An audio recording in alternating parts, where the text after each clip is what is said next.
What's going on, Wolfpack Nation? This is Macon Adams and Leighton Smith coming to you, giving you the fifth episode of Tuffy Talk. Got a lot of stuff scheduled today. We'll be talking a little bit about the week, talking a little bit about women's basketball, and also be interviewing Adam Hall, the assistant coach for the wrestling team. Got a lot of exciting stuff planned for you guys. So with that being said, let's go and get things started.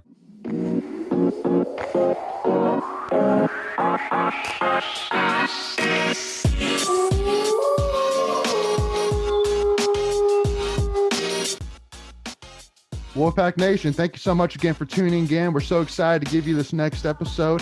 Please feel free again to subscribe by clicking the button in the bottom right-hand corner. Please like this video. We really appreciate that support. And also, too, if you go to this Twitter handle and Instagram handle above, bang, follow us on there and for Instagram or Twitter, and we look forward to seeing you guys on there. So that being said, Megan, again, a lot going on this week with sports. Obviously, had the big wins, men's basketball against Boston College. Great to see a win there. And then wrestling, we fell short, but it was an amazing match to see against Virginia Tech. Really was. Yeah. That'll probably be the match of the year in the ACC. Oh, for sure. I mean, NCAA, I mean, that was a crazy finish. And so was obviously a bummer to see us fall short. But, I mean, pretty much what I said on Twitter as well is, I mean, for the last 3 years, we were the ones that were getting that last second takedown to win. And so, I mean, for them to get us on one, it's fair. I mean, again, it goes both ways.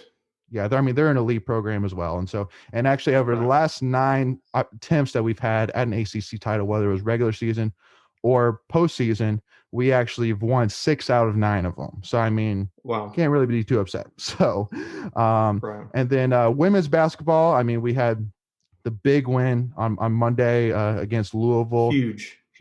Yeah, it was huge for the program. And to have 2 times that we've beaten the number 1 team on the road. I think State's the only team to have beaten a number 1 team in the country. Is that right, Lee? I mean, we're definitely the only one to have beaten 2 of them. Let's put it that way. I mean, that we know for sure of. So let's stick with that. I mean, the biggest thing that was kind of disappointing to me was really what happened next. Obviously, we had 6 days to prepare and get ready for Carolina. We go to Carolina and we just didn't click. A lot of turnovers. We didn't really get Alyssa Cunane involved. I know at one point actually during the game they actually mentioned that Alyssa was 6'5", if I'm not mistaken, and at most of the point in the game, the tallest person they had was 6'2". So I mean, it was shocking that we, and unfortunately we couldn't get her involved. But she also was involved in a lot of foul trouble for most of the game as well, which didn't help either. So, a lot of players like Jakia Brown-Turner, just weren't really having their best game. So, but, definitely the biggest thing, which I know a lot of State fans are really talking about, is how the rankings came out. And so we are still number 4, but Louisville is ranked number 3. So, I mean, I know you're shaking your head making at that. I mean, what are your initial reactions to that? I mean, mine's twofold. Like we said, we just beat the number 1 team twice in South Carolina and Louisville, both on the road. And then we have to go and drop a game against our rival, UNC. And it's just like, that's so frustrating. That's a very NC thing. It's like such an NC State thing to do. I just get tired of having that happen where we have a chance to be great and claim that number 1 spot. And we just can't do it. And maybe it's next week we get it back. Maybe it's some other time. But, we just can't ever take the easy road. And it just really bugs me. And I know it bugs a lot of State fans. But at the same time, we're the only team to have beaten 2 number 2. We're definitely the only team to have beaten 2 number 1 teams and on the road. And one of them was Louisville. And they're still ranked ahead of us. Yeah. So, I mean, I would have thought – I realize I'm nitpicking here. Who cares about rankings? The team can only do what they're going to do and just keep, do their best and win games. But that doesn't make sense to me. I don't know. We beat Louisville. I mean, I don't get it. Well, and I mean, kind of the one thing which I would say to that really is, I think that when we beat Louisville, I mean, everybody was talking about on the ACC network and everybody above that. I mean, there's no doubt NC State deserves to be the number 1 team. No even question about it. But when we lose a game like Louisville, like that's what I'm talking about. Yeah. All the negotiation chips just unfortunately go out the window. I mean, unfortunately, we can't really blame anybody but ourselves. Then we fell short. Right. Now again, I mean, I think for the long term, you can't. I mean, I don't think any State fan can really be nervous about this team. I mean, Westmore and these guys are and these girls are going to bounce back, and play big for the rest of the season. So, but and again, at the end of the day, just yeah. I mean, at the end of the day, just like you were saying, Macon, at the end of the day, rankings don't really matter in terms of championship wise. At the end of the day, when it comes to the postseason, you got to take care of business. It's 0-0. Got to win or go home. So, so definitely looking forward to big bounce back there. Yeah, it was a definite oddity in the fact that Westmore and the team did have so much preparation. So it did seem a very NC State thing to do, especially since. But I mean, it's not really shocking either because I know that the UNC in the game before they had only scored 18 points in the first half of their last game. Wow. Yeah. So I know they're not good. I know they're not really that good, but it's just I don't know. Yeah. So you hate to see that. So you knew that you were going to get their best shot, and you did. I mean, they were shooting lights out. They were running the ball. They were getting us fatigued, and they were really taking advantage of where we were weak at. So, but again, it's at the end of the day, you just got to kind of ball it up, But at the end of the day, it's done and over with. Ball it up, throw it out the window, move on to the next game. Let's see what can happen. So, with that being said, I will go right on ahead here to our interview with Adam Hall, the assistant wrestling coach, and hope you guys enjoy it. Hey, Wolfpack Nation. This is Layton Smith with my co-host Macon Adams here with our guest here, Coach Adam Hall. Hope you're doing well. Yeah, Layton, thanks for having me on. Appreciate you guys and all you're doing, trying to spread the word about Wolfpack Nation. Absolutely. Yeah, I mean, it's just we're so blessed right now as State fans to have so many great things going on right now with wrestling, with women's basketball pulling off a big win against Louisville, with I mean, across the board there's so much going on that's good right now. So just happy to kind of put a spotlight on this one sport here that's been just off the charts recently. So dominating. Yeah. So just kind of first started off, Coach. So, I mean, I know that your background when you first started wrestling, you came from Boise State and wrestled there as a 157-pounder, was a two-time Pac-10 champion, NCAA All-American, 122-18 record.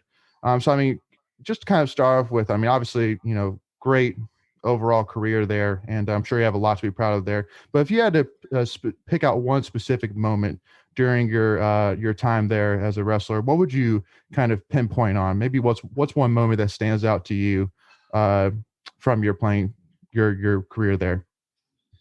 Yeah, that's a great question. I think in terms of, I can think of a few things, like the time I finally broke through to become an All-American, the feeling of that. But really, I think the defining moment was kind of in my senior year. A lot of people don't know that I got hurt my senior year pretty badly, and we kind of kept it under wraps. And I was on a hot streak and doing really well, ranked number 1 in the country and undefeated. But I had something that was really affecting me, and my coaches didn't give me any inch of, I'm feeling sorry for you. And that's basically what I needed. And I knew deep down, because at the end of the day, people have to overcome things. And I think that was a big part of me, like, I think growing as a person and growing eventually as a coach, because now that coaching athletes and having them deal with serious adversities, it just, that you've been there and you're going to help them through it.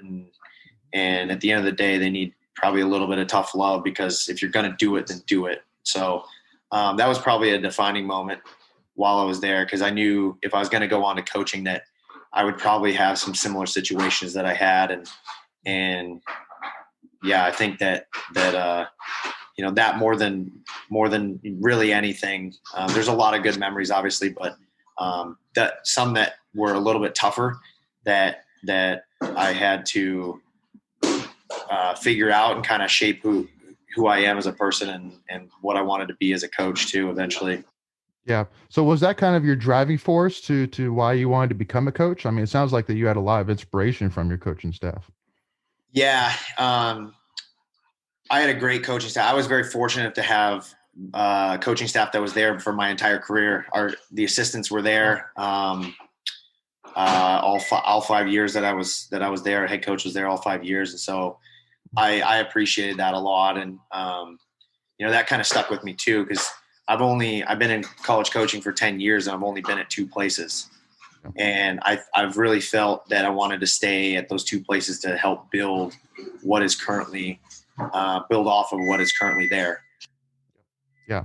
And I know, because you spent 4 years at the University of Columbia. So how did you actually get that first opportunity? I mean, to go from Boise, Idaho to Columbia, I mean, that's a long transition. So, I mean, how'd you get that opportunity?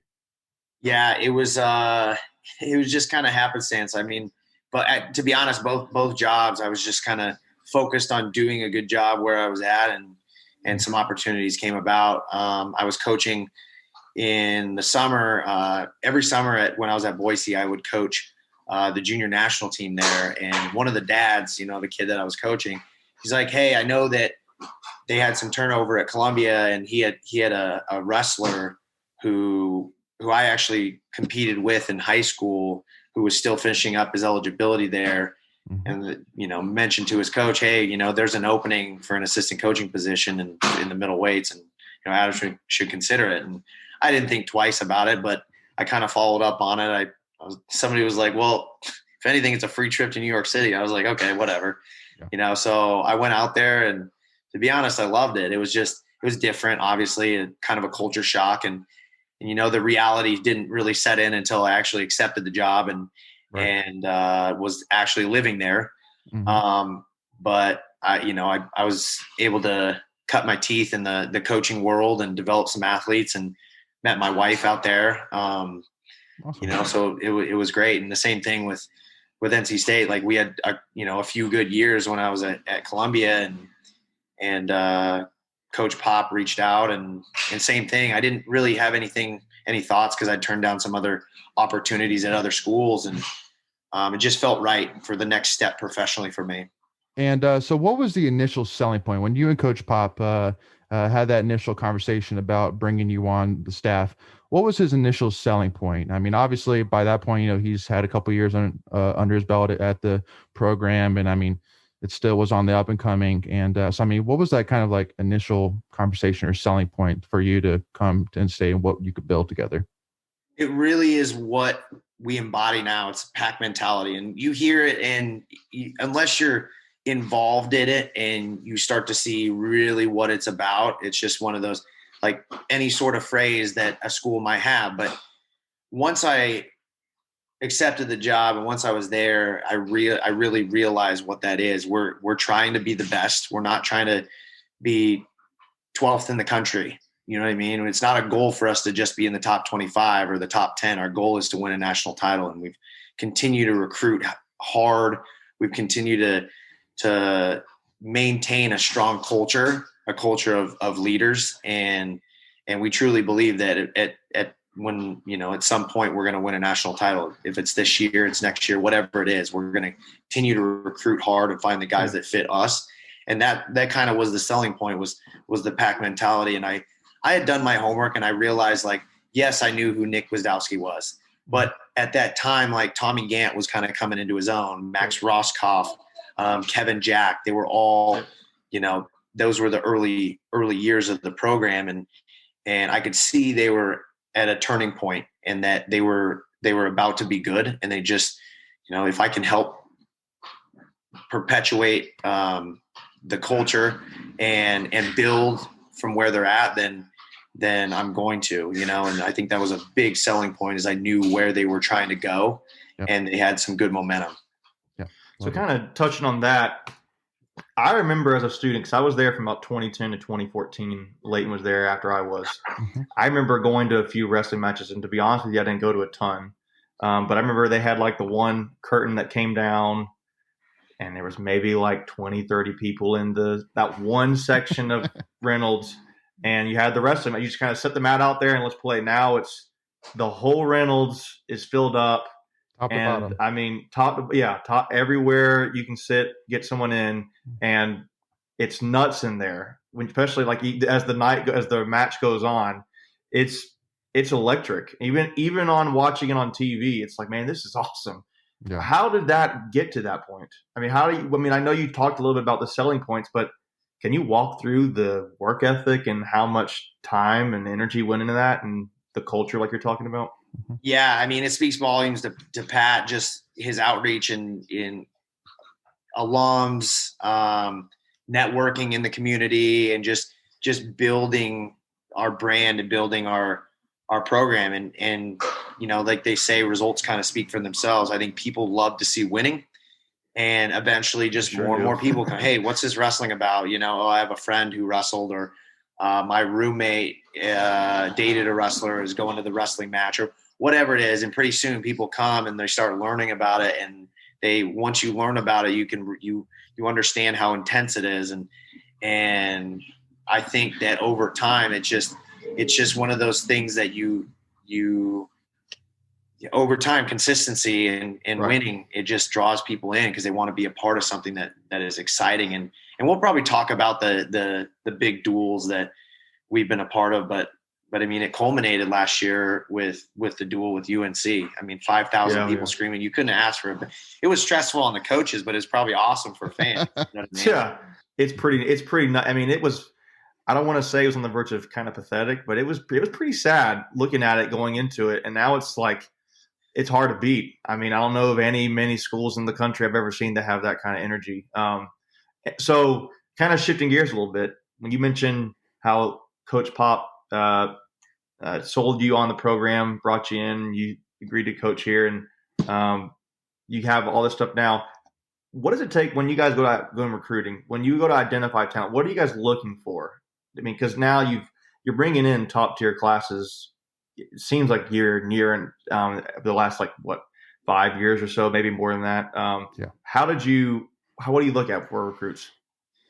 Really the right fit. Obviously there's rankings, there's national rankings, right? Flow, Intermat, a bunch of different news outlets will put out rankings. And yes, generally coaches follow that.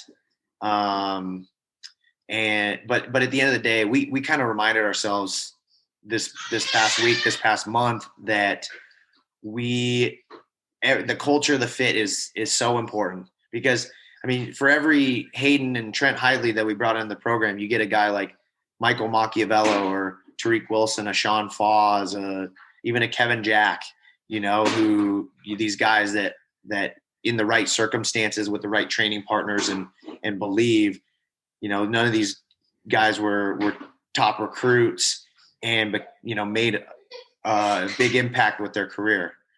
Yeah. And so so on that checklist of kind of having that fit, is somewhere on that list being brothers on that checklist as well? Having two sets of brothers on the team this year, it's like, interesting. I mean, brothers and twins. Yeah, it's been great though, because it's a brotherhood. Like we're in, we were going back to the recruiting, what you were talking about. We're trying to find just tough kids because we run a real tight ship. We run a hard train, and it's unforgiving, but wrestling's unforgiving at the highest level. If you want to be the best, it's unforgiving. And we really put our guys in a lot of stressful situations and in terms of training load, we try to maximize their athletic ability and squeeze every drop we have. So at the end of their career, they're like, I put everything I had into it, and I bought into what you guys are about. Absolutely. And because I know too, kind of one thing that you're saying in terms of, recruiting top tier talent, but also guys that fit, when you're talking to a big time wrestling recruit, who maybe is getting recruited by Iowa, Penn State, Oklahoma State, you name it. What would you say is kind of the one thing that you preach them on in terms of what NC State offers that maybe those other programs don't? I think the whole package for us. I mean, Raleigh is one of the booming cities in the country. Mm-hmm. And we tell people it's not just a 5-year commitment. It's however long you want to. We have plenty of guys who go on to have great careers in the Raleigh area. And, unfortunately, some places around the country, that where wrestling is a hotbed, aren't necessarily great for staying after college. And we try to promote that now that we have a successful RTC as well, with post-grad athletes training for world and Olympic titles. And, like I said, we say you have multiple avenues post-college to be successful, whether you want to go on to a career, or you want to go on to a master's degree, which several of our wrestlers have done. Tommy Gant, Kevin Jack, Michael Machiavello, all those guys have a master's degree, and or you can just stay and train. So we have a great training environment, and part of our pack mentality is keeping as many guys from our program around to be mentored, to serve as mentors and training partners for our guys. And that's really what has helped elevate our program as well. Mm-hmm. Yeah. So that's the one thing which I do love about, I think wrestling really portrays really well, that you want to see with any team, is that you really want to see those guys, especially those guys that competed and won at the highest level, such as like a Nick Gwizdowski, Michael Machiavello, Tommy Gant, those guys, and they stick around. And so, you see young guys such as like Isaac, who obviously has all the, to me, all the talent to do it all. And so to really be able to get mentored by those guys, it's hugely valuable. So definitely love that about the culture. And I think a big part of it too is we're recruiting pretty much nationally. I'd say from the Midwest on, and every once in a while we'll get somebody from Michigan. We've had some people from Colorado, but at the end of the day, I think for us, we recruit a lot of guys who are in cold areas, and I give our guys now a hard time when it hits 45, 50 degrees here and they're complaining about it's freezing. I'm like, you're from Ohio. You're from central PA. Like, get out of here, But the reality is it's a great place to live. Yeah. Yes, absolutely.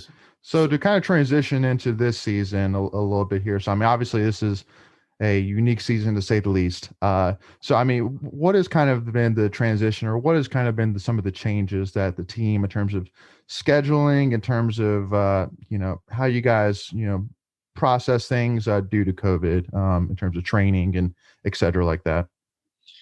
Yeah, it's been challenging for sure. Just like any place around the country, but I'm glad that we've worked hard with our administration, with our sports medicine, to make sure that we're getting the training opportunities that we need to in order to be successful this year. And it's kind of one of those things, like, if you train and get ready and you don't have a season, at least you like, nobody ever says, I wish I wouldn't have worked that hard. You prepare and got ready. But if you didn't prepare and then thinking we weren't going to have a season, and you have a season, you're not ready, then shame on you. So we were preparing, and yes, it's been tough. We've had a few locations that we've had to be at in order to fit the needs of our team and our training situation. But we've been really grateful that we've been moving forward as a team and training consistently for, I don't know, 6 months now, 7 months, whatever it is. But yes, it has been a big challenge. And again, hats off to our facilities, our sports medicine. And I like to think that we're, ahead of the curve in terms of our protocols and procedures in order to keep our student athletes healthy. And to be honest, like, we have a pretty clean program, and we have told our guys, like, it's no different. We're not a partying team. There are a lot of things that we focus on, and other than those things, and particularly in this year, because it's no secret how COVID spreads. And we told our guys, look, our season's literally 6-8 weeks long, whatever it is. And you have to put everything you have into this time and sacrifice a lot if you want to have a chance to achieve your goals. Absolutely. Yeah, because one question too that because I know you earlier you talked about wanting to win a national title, and one thing which I was definitely wanted to ask you on while I had you here was I know that Hayden at one point earlier this, I think it was this season, was making a statement about how how he would like the opportunity for you guys to compete dual wise against some of the other top teams out there, like the Iowas, Penn State, so you guys don't usually see. So for those who don't really follow, kind of postseason, where it's not really based on duels, it's based on how you do in your weight class, and how you do in your weight class gives you points, team points. So what's your kind of feel on that in terms of maybe how your entire regular season is based mostly on duels and how you do in duels, but then once you get to the postseason, it's based on more how you do individually? Yeah, it's hard. There's been a lot of debate in terms of there should be a dual national champion and then an individual tournament national champion, because obviously you accumulate points both in a dual meet and in a tournament setting, but they are two different animals. And a lot of coaches are proponents of dual meets because dual meets are exciting. It's just you against another team, and an hour and a half. You don't have to sit around for 8 hours and watch that, even though it's the national tournament's exciting. You could watch it all day for 3 days and not get tired of it, but I think it's unfortunate because at one point we were talking with Oklahoma State about another unique duel like the one we did overseas in Italy, the first college duel overseas. And we were planning on something really special this year. And obviously it didn't come to fruition. And I know we had teams wanting to wrestle us and we wanted to wrestle teams. And it's just like the reality of we need to do what we need to do to have a season and sacrifice quite a bit and maybe next year, so. Right. Mm-hmm. Yeah, I definitely, and one thing too, to tell any state fan who hasn't seen a wrestling match, you kind of say how exciting dual matches are. I mean, I've been to many matches, specifically Virginia Tech matches, where most of the time the winner is they seed regular season champion or against Carolina, and most of those have come down to the last match, whether most time being heavyweight, and the stress, the nervousness in the room, the electricity is I would say right up there with anything else, any other sport there is. I mean, when we finally get that last two, especially if it goes to overtime, we get that last takedown and just the room just explodes. It's unlike anything else. So definitely, if you have not gone to see a match, I would definitely recommend go check it out. It's unreal. So, So, and then one thing which I was kind of curious about as well is, obviously when you look at a match that's 125 versus a heavyweight, is there a difference in terms of coaching it? You see the small guys and it seems more speed, while with heavyweight it seems more strength and patience. Is it really that different, one versus the other, or are they pretty similar? If you were to break it down in terms of basic wrestling, they're very similar. The output, I would say, isn't as high as you go up the weight classes. Some people say like they're watching 125 and they see like two cats or two squirrels fighting for some food or something. You know what I mean? And it's kind of true. But no, I think when in terms of basic wrestling, our practice schedule, individually guys may work on certain things specifically to them. But in practice, it's a when we have our team together, it's usually a common theme that we're going to see, or week to week, we really need to work on this specifically, and it covers for the whole team. Because at the end of the day, everybody still probably needs to get reps in certain areas that we need to address as a team, even if it was only a few individuals that were affected in the previous week's duels or whatever. But we make sure that we hammer our overarching problems and challenges. And then, like I said, we get a lot of individual work in as well. So then you were hired in 2015. Give us like the top 2 or 3 wins y'all have had so far, best moments y'all have been in your career. I know you've relished some more than others. So I'm glad you asked that question, because I was thinking about it the other day. I'm like, man, I've been fortunate enough to be a part of some awesome things. Definitely beating Iowa and Oklahoma State on the road. Probably Iowa more than anything because, we showed up and they're I don't know. They were the number one team, number two, whatever. I think Penn State was number one at the time. And we were 2 and 3, whatever up there, regardless. Yeah. And I don't think anybody gave us a glimmer of hope. And in fact, I thought I was kind of disappointed, to be honest. We showed up at the arena. I was telling our guys, yeah, we're going to wrestle in front of 15,000 people. And there was probably 6,000 or 7,000. Underwhelming a little bit. I was a little frustrated because it was the day after the high school state tournament. I was like, everybody and their brother is going to come and watch. Like, yeah, it's going to be a great duel, 2 top 10 teams. And, for sure. And, we got heckled, and there was a guy who sat behind us and just was relentless right behind our bench. And when Pete Renda won a back and forth match and kind of put the dagger in their heart, the guy shut up pretty quickly. And by the heavyweight match. But see, don't you like that when that happens? Because it's like a little bit of like a, kind of, does it fire up some guys when they have fans like that? Oh, absolutely. Yeah, I would think so. Trent Hiley loves that stuff. He'll turn around awesome. And just like he'll be like, "Yeah, let's go." Like, awesome. So, and that was an awesome moment because I don't think still to this day nobody's ever beat Iowa and Oklahoma State on the road in the same year. And then really 2 years ago, winning our first ACC dual title over Virginia Tech at home. Yeah, I remember that too. Michael Boykin securing a takedown right at the end. And that kind of got us rolling where we won 3 ACC dual titles in a row now and 2 tournament titles in a row. And, we never stopped trying to be better because we know people are nipping at our heels and trying to be good. And that's what's awesome. We love about the ACC. It's very competitive. And we talked to our old coach Guzzo, and he's like, if you were a top 25 team back in the day, you won ACCs. But now we have 5 teams in the top 25, and, that's exciting.